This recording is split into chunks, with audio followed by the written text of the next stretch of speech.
Just wondering, how do you gain independence? Is it through international courts? Now, Britain wanted to get rid of its colonies in the Pacific, right, and wanted Fiji to be independent. So willingly gave Fiji its independence in 1970, and because Rotuma, when it received to Britain, was attached to Fiji, we became independent along with Fiji. Yeah. Yes, sir? I'm curious of the relationship between... 1/3 of the island of Rotuma, which is 9 miles by 2,500 people live on it, right? 1/3 Catholics and 2/3 are Methodists, right? And yeah, people go to church every Sunday, three times on Sundays, and probably twice during the week. And it's a very important activity for those of you who know the Pacific. Christianity has a stranglehold over the people. Yeah, people go to church, but you know, sometimes when they feel that God's not answering their prayers, they do appeal to the warrior woman, right, that you saw. She's still very powerful in the island, and you know, they do ask her to bring about justice, right? In the case of my father, just very quickly, when he came back from court, having been convicted and fined, he says in the film to the daughter, "We'll deal with this the Rotuman way," right?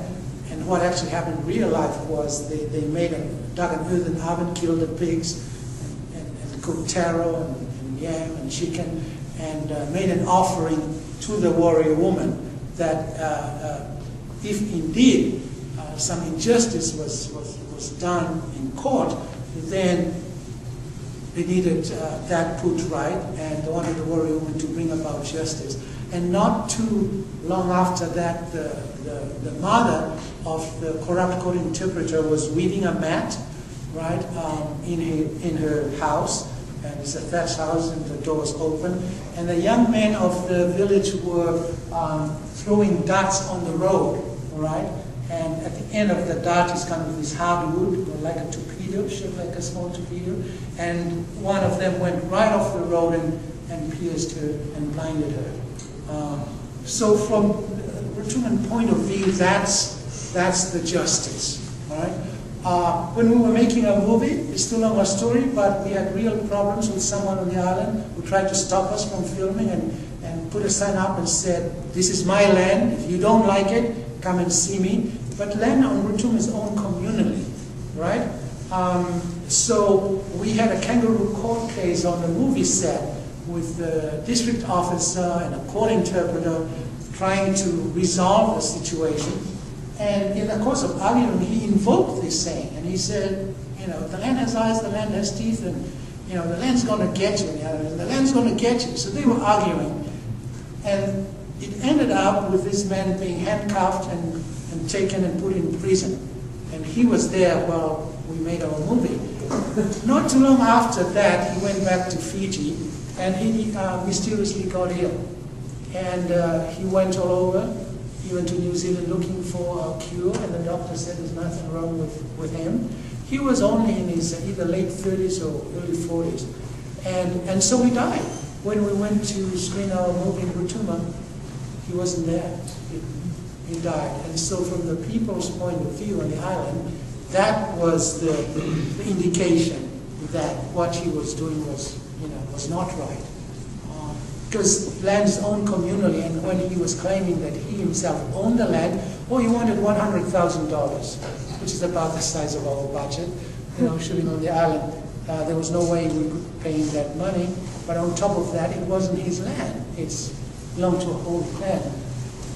But anyway, that saying is still very strong, it's still very powerful, and even though the people are Christians, you know, the power of the land and the unseen world is still very present in people's lives. One final question?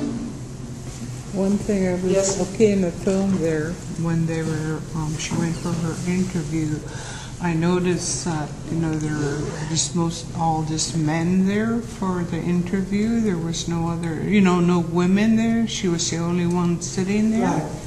you know, and I was just wondering about that. Is that then they had the chiefs there? Yes, yes. Yeah. So it's up to them to. Yeah, the chiefs. It's the men who are the chiefs on the island, right?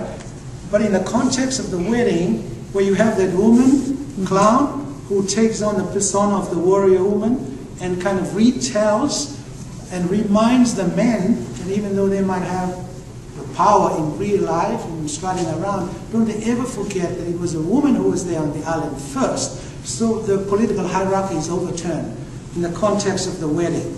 And she rules, all right, above those chiefs as a kind of a reminder to them that they are powerful because it's the women who allow them to be powerful.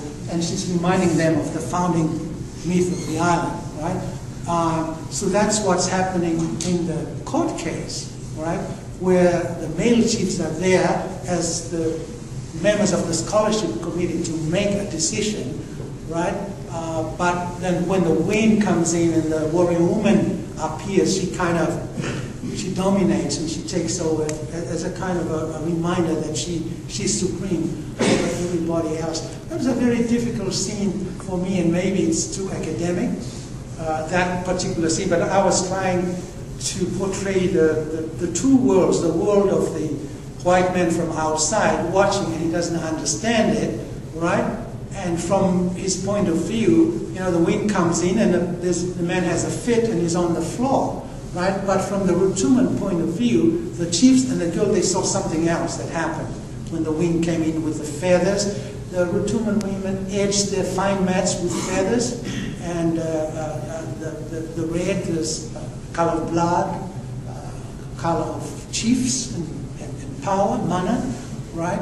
And so I was using that as a symbol to kind of nullify the power of the corrupt God interpreter, and also the stick that she twirls. It's a staff. It's like a phallic symbol that connects with the supernatural world at weddings. But over the years, the stick has become more ordinary. But in the past, it was a ceremonial staff that she carried around, almost like a phallus, right? Because she's embodying both male and female qualities when she's overturning the political hierarchy. So that final scene of the climax, I was trying to show the two different worlds kind of conflated and collapsing these two worlds in one scene.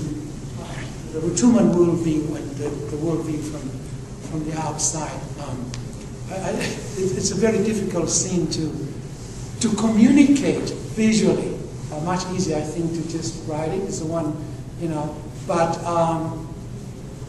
yeah, I was trying to play around with the symbols that are very potent and powerful for the Rotuman people. Also, the fine mats that were wrapped around the couple at the wedding. The idea is to enhance their fertility, right? And also Rotuman women believe that when they wore those fine mats in the olden days, where the women would retire for 6 months to a part of the island, and it's a world that's also supposed to be imbued with the spirits, right? And there the women rule, so the men would always avoid this part of the island when the women are weaving these fine mats, and the idea is that they were capturing the spirits of the ancestors and weaving them into these mats and imbuing the mats with their mana, so that when they take it and wrap the couple with the fine mats, it was to enhance their fertility. When men went to war in the olden days, our men, they wore these fine mats, which doesn't make sense because they're an impediment to your movement. But it makes sense if you believe that your ancestors are protecting and surrounding you by you wearing these fine mats. Anyway, there's a lot of information there. It's pretty late at night. I thank you so much for coming along. I really appreciate your presence here, and thank you again to the students for your help and support, and everybody else for coming. Thank you very much.